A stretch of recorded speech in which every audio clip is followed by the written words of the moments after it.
the heck out of here.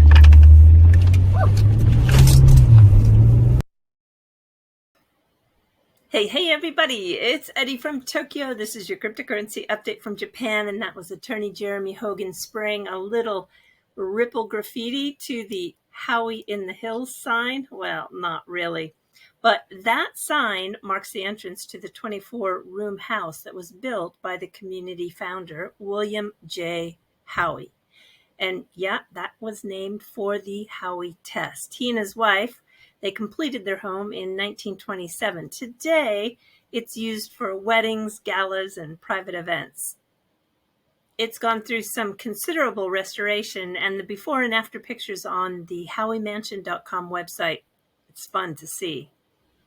I think Jeremy's warming up for a little bit of a return to his YouTube videos. I hope so.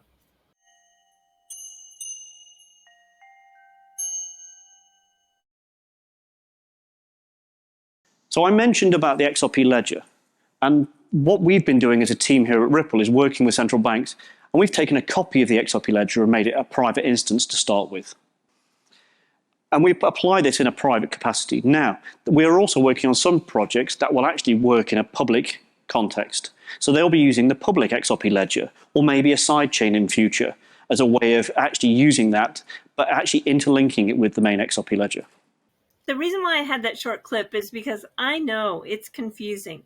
You have the XRP ledger. That's the public ledger, which has the digital asset XRP as the native token.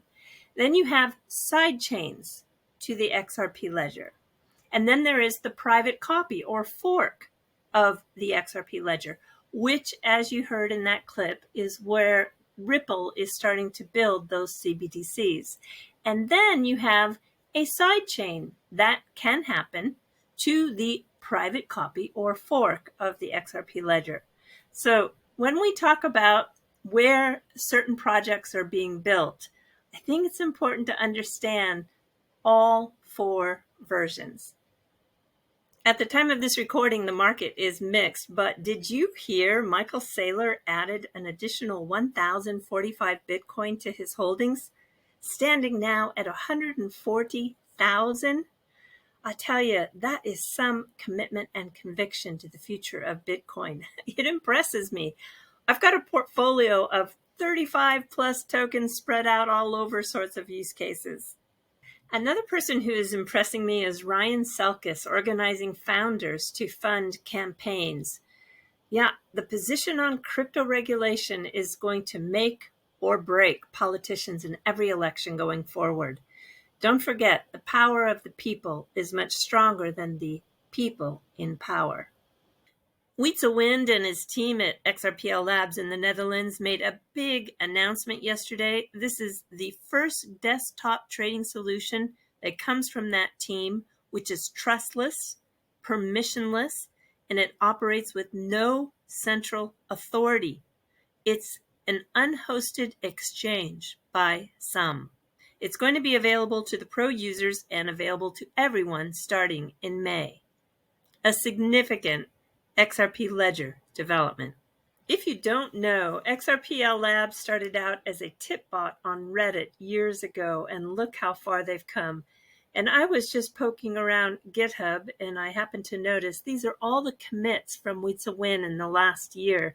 1,680 contributions to code. I mean, this is this is mind-blowing. You can go look at some of the biggest developers across the space, and I don't think there's anybody who is that busy. Finally, David Schwartz, the CTO of Ripple, put an end to a lot of the nonsense out there.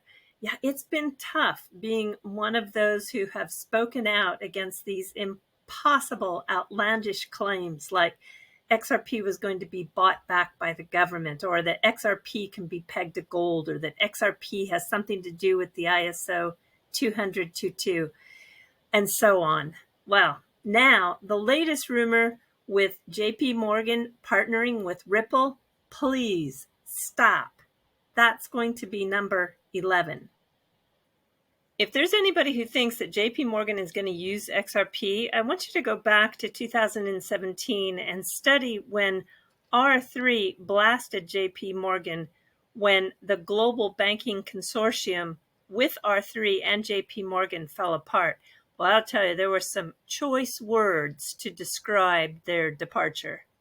This is just one of many examples that JP Morgan has pursued a singular technology strategy.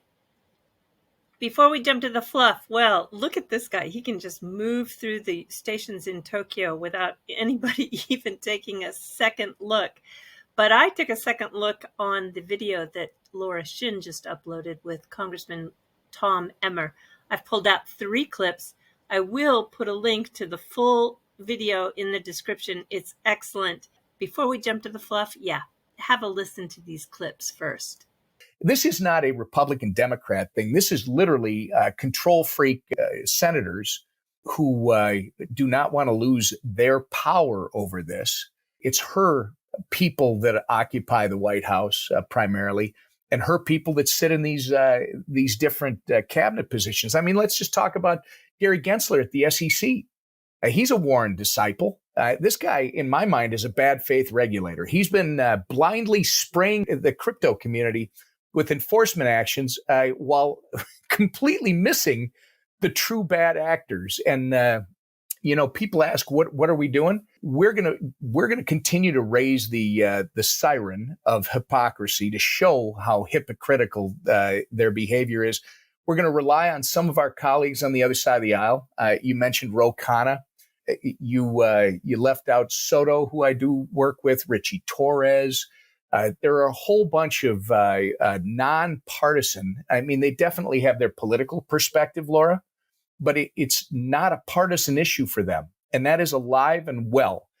Those of us that are interested in seeing this digital asset crypto community, if I can talk that broadly, continue to grow in this country, will continue to push against what these guys are doing. I believe they're just trying to protect their control over this entire system. He says he's got an open door, Laura, but a company like Coinbase, right, which accessed that open door and started working with Gary Gensler's SEC. By the way, Coinbase, I would argue, is one of the most regulatory compliant crypto companies out there. Well, guess what? Gary Gensler might have an open door, but it is an enter at your own risk door, because what he does is, despite several meetings over several months, Gary Gensler's SEC refused to provide feedback on a product. It was called the Earn product that Coinbase was looking to list. And instead, after all these meetings and nothing happening, the SEC slapped Coinbase with a Wells notice regarding the very issues on which Coinbase was asking for their feedback. Clearly not the way the government should be serving Americans. And it sends a clear message, I believe, to the broader crypto community. And that directly is Gary Gensler is not regulating in good faith. You know, you control the money and you control the water and you control the people, right? This is literally what defines our freedom, is our ability, our financial system in this country, our ability to be able to create an idea and then go out and solicit startup capital. By the way, I don't need my government's permission, or I should not need my government's permission or oversight to go out and seek that. That's the definition of freedom in this country. That's how we create tomorrow's small business that turns into, today's small business that turns into tomorrow's big business in this country. That's why we have been so successful. All right, everybody, let's jump to the fluff. I saw this ranking of the world's best airports, and I've been to all of them except for 6.